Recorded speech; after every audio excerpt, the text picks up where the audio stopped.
Bugünkü gündə biz hamımız telefonda GPS-dən istifadə edirik. GPS-in yüksək orbitdə fırlanması nəticəsində oradakı zaman axını ilə yer kürəsindəki zaman axını fərqlidir. Biz ondan daha yavaş gedir bizim zamanımız. Çünki yer kürəsinin qravitasiya mərkəzinə daha yaxınıq.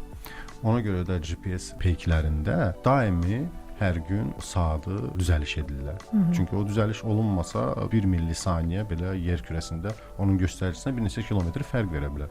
Amma indi biz görürük ki, metrə qədər dəqiqlik göstərir GPS.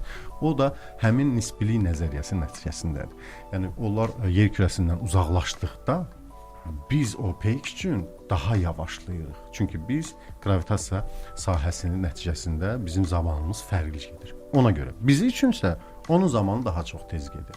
Ona görə siz hər hansı bir ağır bir, kütləli bir obyektə yaxınlaşdıqca sizin saatınız sizin üçün fərq etməyəcək. Amma siz yaxınlaşdıqca artıq qıraqdan baxan müşahidəçi üçün siz yavaşlayacaqsınız.